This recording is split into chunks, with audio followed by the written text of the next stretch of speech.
Hey everyone, SafeLocked here on behalf of the League team. We have a lot to cover today, including our plans for preseason, challenges, and game modes. Great, can't wait to hear it. But first, let's talk about the state of the game.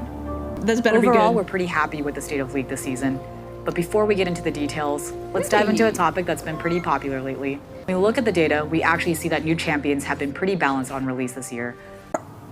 They said what now? They said they better not have just said new champions and pretty balanced in the same sentence. I'm sorry. With the exception of Dr. Mundo. Ah! Okay. Said, there's more to healthy gameplay than just win rates. And we're still hearing that new champions feel unfair to play against, particularly when it comes to complex abilities or overloaded kits. If we're being completely honest, we don't think our champions Keyword completely honest. Okay. have overloaded kits overall. But that being said, there have been times when we've given new champions too many tools and had to pull back later to give them more clear weaknesses. A, don't call her a bitch. Okay, she's just doing her job. She is not Riot Games. She may work for them, but she's not Riot Games. And our problem isn't with her, okay? Don't call her a bitch. For example, Samira's ability to dash to allies was removed because it provided too much safety. Combined with her missile blocker, it made seeing her too difficult, especially since that's one of her main forms of counterplay. Another thing we consider when we hear a champion feels bad to play against is their intended complexity. We try to make a healthy mix of high, medium, and low complexity champions. In this way, whether you like mechanical skill expression, point-and-click simplicity, or something in between, there's a new champion that interests you. For example, with Vex, we wanted to create a champion that was fairly easy to pick up, and we're happy to see she's hitting that mark. But beyond just how complex a champion is to play, there's also how difficult they are to understand. She was like a breath of fresh air. We want new champions to have unique gameplay, but you shouldn't need a wiki to know how to play with or against them. Learning counterplay is a skill test we do think is important, but knowing what a champ can or can't do shouldn't be a part of it. This clarity is something we haven't always hit the mark on, especially with champions like Aphelios, who not only has a complex kit, but was also lacking UI clarity when he was released. Designing new champions is a constant balance between making something that's exciting, has clear counterplay, and isn't confusing. We're still trying to find that line, but we want to get to a spot where new champions aren't just numerically balanced, but that you all feel they're fair to play against. Beyond new champion releases, this season we've seen a wide variety of picks in every role. We've also seen a healthy improvement in diversity of playstyles across roles, especially in jungle and top lane. Some of this is due to direct champion changes, such as the kit adjustments that enable picks like Jungle Darius, Brand, and Morgana. New items like Anathema's Change and Hullbreaker have also had a positive impact, especially in top lane where we're seeing a ton of champion diversity. And finally, we know that some champion classes have been struggling. Whatever it is that they change to bring more diversity to the game and different play styles, I'm all for that. I'm all for that, because like there should be people should be playing the game differently based on how they like to play and what's best strategically and for the situation, different situations in games. So there just should be counterplay to each thing, you know. Hey everyone, I'm Brightman, the lead producer of gameplay on League of Legends. Hi Brightman. League is like a house. Sometimes we need to do a big renovation to keep it working well, like when we overhauled the item system. And sometimes we just need to add some new furniture. New furniture. For this year's preseason, we're sprucing things up with improvements to our existing systems. You like that? You like that little pun right there? Because spruce wood furniture. Like items, runes, and the elemental rift. Maybe Let's it was start with our unintentional. plans for items. While some champions and classes have lots of build options, we've still got others that don't feel like they've got a mythic or legendary that really speaks to them. So we're going to be adding some new items and tweaking some others. That's good. This will include 2 new mythic items. The first one is a support tank item, perfect for champions that want to get aggressive and charge into the middle of a fight.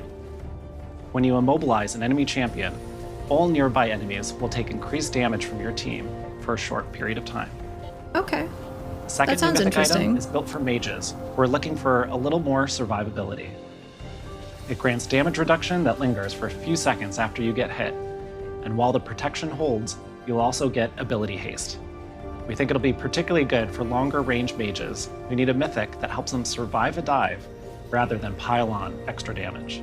All right, so that's interesting because like that could be something for when you really, like, it's very situational. Very, very situational. But it would be for those games that I've experienced quite a bit, actually, where it's like you can just keep getting dove over and over with no counterplay besides Zhonya's, but you're too behind to even buy Zhonya's first, and it's like, what, before 10 minutes into the game? I mean, there's situations to get it, but it probably won't be like an every game thing. When we updated League's item system, we wanted to give every champion strategic choices in every game. We still think that's the right goal for Mythics, but our thinking has changed when it comes to legendary items.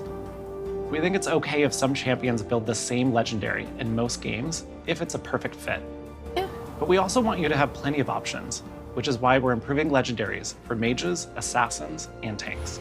Okay. For example, assassins can look forward to a new legendary item that gives ability haste, and also refunds a portion of their ultimate's cooldown with enemy takedowns. Ow. Tanks that can never get enough mana will be happy with a new legendary item that grants bonus health based on total mana, and also burn some of it to create a shield whenever they immobilize an enemy. And finally, mages who are tired of being denied their hard-earned kills can rejoice. They'll be receiving a new legendary that grants magic pen against recently shielded enemies. I was just thinking that. I was just thinking that. A freaking item except, like, Serpent's Fang, but AP.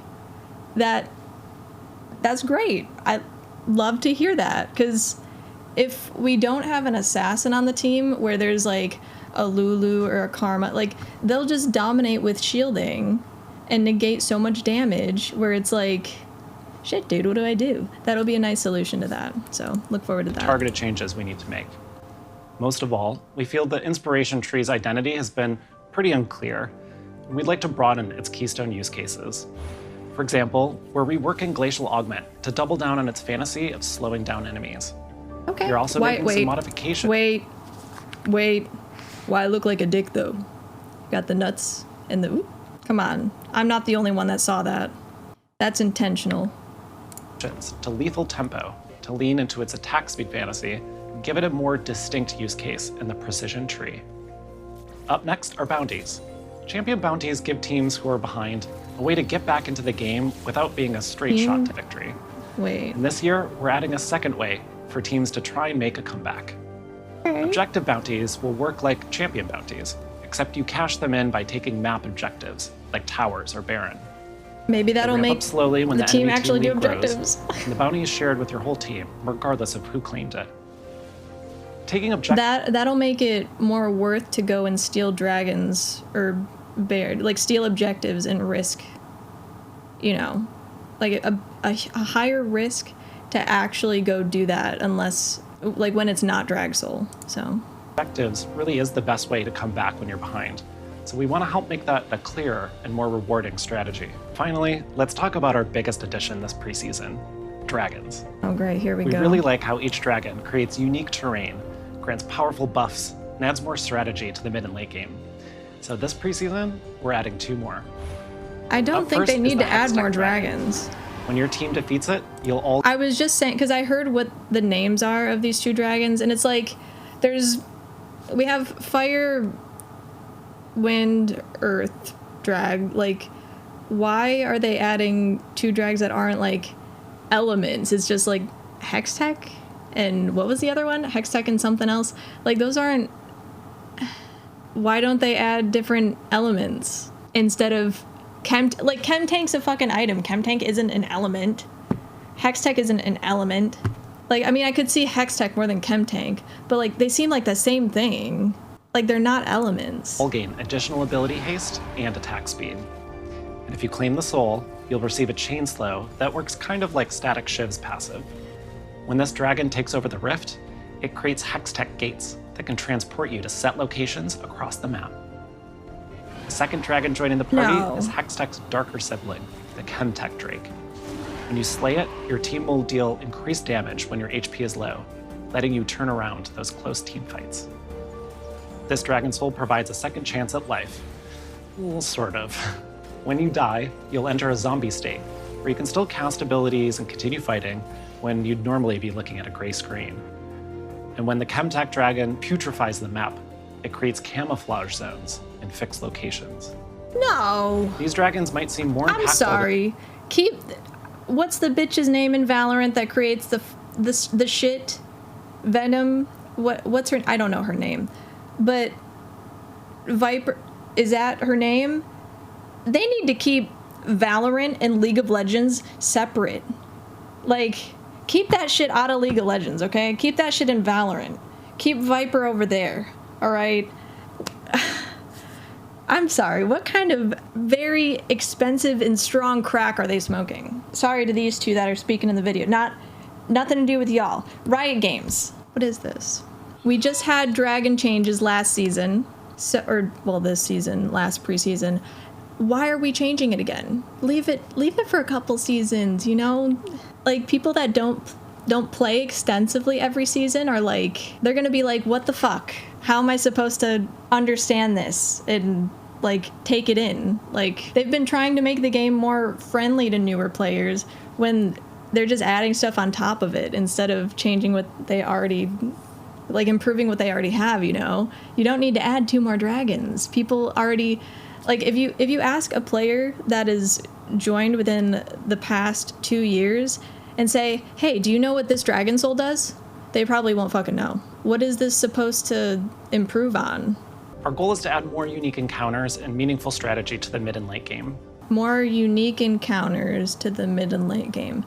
It seems like a lot. Like, does it feel a little bit like Chemtech and Hextech drags are a little bit better than the other drags? Like, that seems a little RNG to me. And League of Legends it has a lot of RNG already. But, like, with objectives, we don't need to do that. We already get RNG enough with who's going to play well on our team and if we're going to get trolls or not, so. These are some pretty big changes, and we're ready to adjust if they're making too much, too little of an impact. You can expect to see all of these changes on PBE in a couple of weeks, and we'll be looking for your feedback in the months ahead. Damn, this season has flown by. More ways to express yourself and your achievements in Yes, League. I'm excited for this. For some of you, ranked is how you define your progress, and that's great. We don't want to change that. But for those of you who aren't focused on the rank climb, there aren't great ways to express your own progress. Champion Mastery and Eternals help you show off your skills. Achievements are great. Channel, I want more achievements. but they don't tell the story of your broader League legacy. The new challenges system should achieve just that. Yes. Challenges rank up over time, showcasing your increasing mastery and legacy across a bunch of different systems, modes, and gameplay. Oh, that sounds making it a little great. I different love than this. just a standard achievement. We want to highlight. There's so many people that play this game and have played for so long where it's like they want a way to express themselves through this game since it means so much to so many people. Like, I don't know if I'm speaking for everybody, but this game is a huge part of my life. So, like, I guarantee there's more people out there like that would love to just, you know, really express themselves more through like achievements and, like they said, challenges. Like, this looks awesome. I love the new look as well. Not just your rank and champion mastery, but also your inventiveness, breadth of play styles, collection, and everything else in between. Want to showcase your knack for never dying in ARAM? Yes! Or how great you are ARAM at killing minions achievements. in SR in the first 10 minutes? Maybe you've collected over 100 champions, or love participating in events. ARAM All of achievements. this is now possible to track. Let's go. That looks display your awesome. progress I with love that. challenges. To start, we actually agree that the existing rotation of game modes can make some of the most popular modes like Earth and One for All feel a bit stale. Some of you have asked why we just don't bring back some of our other older game modes like Star Guardian Invasion or Ascension to mix things up. And the answer is that bringing back old modes isn't as easy as flipping a switch. League is constantly It would be a lot harder to have more game modes because then you would have to have more people queuing up for them, you know? So, like, you don't want to have long queue times, right? You get what I'm saying? So, like, I can see why they don't do that. changing, which means all of our existing modes require constant upkeep. For example, when we released Yuumi, we had to figure out how she'd function in One for All. What happens when a Yuumi attaches to a Yuumi who is attached to a Yuumi? Because of upkeep like this, we have to be very selective about the modes we maintain. And right now, there are just the too coding few too, but popular that modes was just that my feel first worth thought. the investment compared to making brand new modes or updating more resident ones for you. We've mentioned this before, but we think the sweet spot for game modes are ones that amplify champion fantasies and really build on what you love about your champ. Why you gotta say it like that?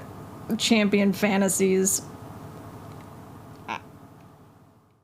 and Summoner's Rift. So moving forward, we're focusing on adding more game modes that hit this goal. And to that, let's talk about Ultimate Spellbook. First and foremost, you all seem to really love this one. It was one of our highest engagement modes ever, second only to Earth. And beyond popularity, we're super happy with how long you spent making oversized champions with Cho'Gath Salt. And by that we mean the total amount of time you spent in Ultimate Spellbook stayed high throughout the event. That gives us confidence that it's worth keeping around. That said, there are some clear areas of feedback that we want to address. Junglers were forced to take Smite and another ultimate, which meant they couldn't choose another summoner spell. They also missed out on a lot of exciting plays during the laning phase because they were stuck clearing camps. Beyond that, we also heard that games started to feel a little repetitive due to the small number of available ultimates. And we agree. So, this winter we'll be bringing back Ultimate Spellbook with a bigger ult pool. We'll also be making some adjustments for junglers to ensure that your experience in Ultimate Spellbook is just as fun as everyone else's. Yes, if you'd like to learn more about our approach to game modes, you can check out the dev blog that's coming out today. That's all we have for today. Thank you so much for watching. We hope you're enjoying Worlds as much as we are, and for any pros watching, once again, please pick a Mumu. Backsalt on Cho'Gath. Did she just say please pick a Mumu? And for any pros watching, once again, they want a Mumu to get played. Yeah, cool. I'm always excited for change and playing new shit in preseason, so I'm excited. We'll see. Like, it sounds like they're smoking some good crack with the dragons, but like, otherwise, I'm excited. What do you guys think?